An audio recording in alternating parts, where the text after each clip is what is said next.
Okay, so today we're going to jump into Unit 5, which is chemical kinetics. So looking at how reactions happen, how quickly they happen, starting with reaction rate. All right, so how do we express the rate of a reaction? We're going to do that by looking at the change in concentration of a substance in the reaction over time. So for example, if you have the reaction A goes to B plus 2C, we can talk about the rate of the reaction in terms of increase in concentration of B. And so if we were to express the rate of this reaction, it would just be change in concentration of B over change in time. Okay, so our units would be molar over seconds, or molar times seconds to the -1. You could also look at it in terms of how quickly A is going away. So there it would just be rate is negative delta concentration of A over change in time.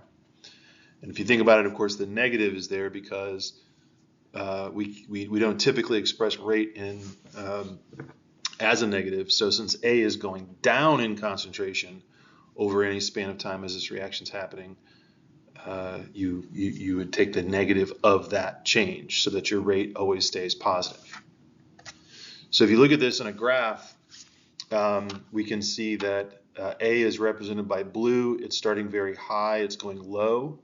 Now the shape of this curve depends on the reaction itself. Those will change a little bit, but it's, A is going away quickly at first and then a little bit more slowly as its concentration drops. And then B, which is the red line, is going up. Notice their change is essentially equal and opposite because the coefficients in the equation are both equal, 1 and 1. So for every molecule of A that goes away, 1 molecule of B is produced. So B would be produced at the exact same rate that A goes away. C, though, if we look at C, much steeper curve here, because for every 1 molecule of A that goes away, 2 molecules of C are produced. So its concentration is going up at a much quicker rate. One way to look at this is to look at an equation and talk about relating rate of reaction to two different substances in a reaction. So let's talk about the NH3, which is being produced here, and the H2 that is being consumed. We've also got N2, but we're just going to focus on these two. So you could write the rate for this reaction by talking about the change in concentration of NH3, which is a product, so it would be positive, over time. You could also express the rate as the change in concentration of hydrogen, which would be negative over time, right?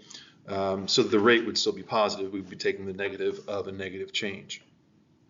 But the question is, would these two rates be equal to each other? Right? So hopefully you're thinking no, because it takes 3 molecules of hydrogen to produce 2 molecules of NH3.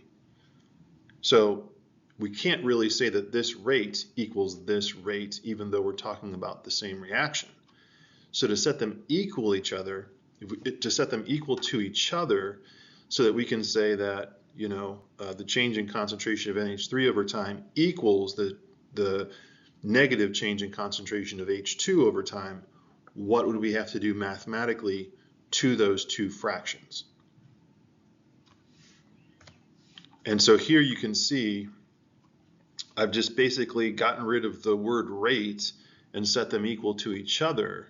But in order to do that, I have to account for the fact that the hydrogen is being used up a little bit faster than the ammonia is being produced. And so I've done that by simply taking 1/2, because there was a coefficient 2 in front of NH3, and multiplying that by my fraction here, and 1/3 and multiplying that by my fraction over here, describing the change in concentration of hydrogen over time.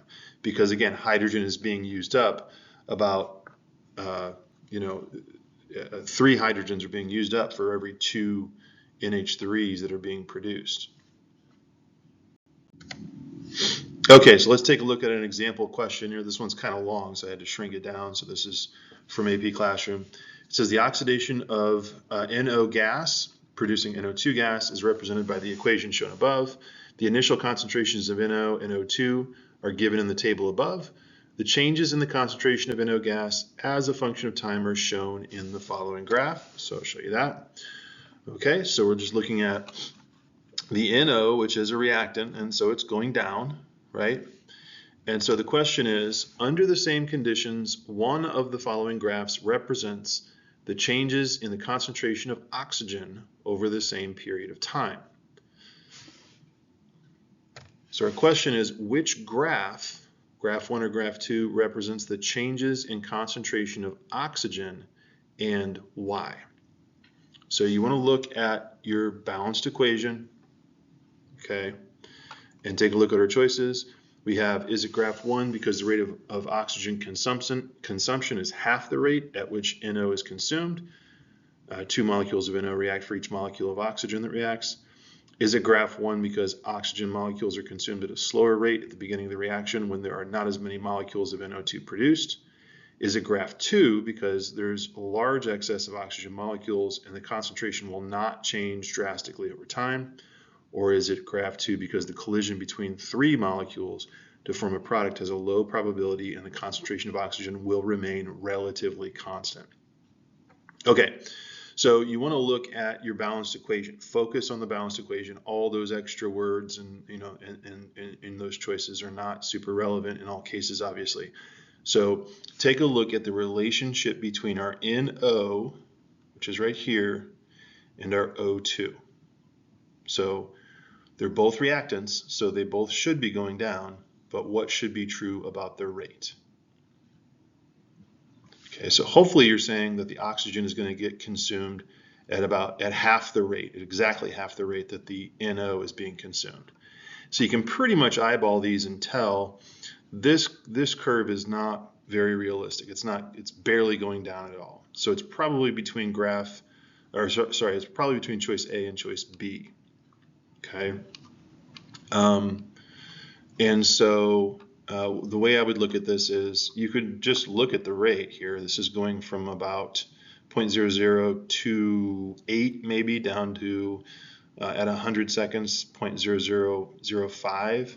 So it's going down by about 0.0023. In that same amount of time on this graph, the oxygen concentration is going from about 14 down to, I'm getting rid of the zeros, it's going from about 14 down to about 2 or 3. So that would be about half of the drop in concentration here. So that's what I would expect. And so for that reason I would say, and hopefully you would agree, that that's going to be choice A. 2 molecules of NO react for each molecule of oxygen that reacts.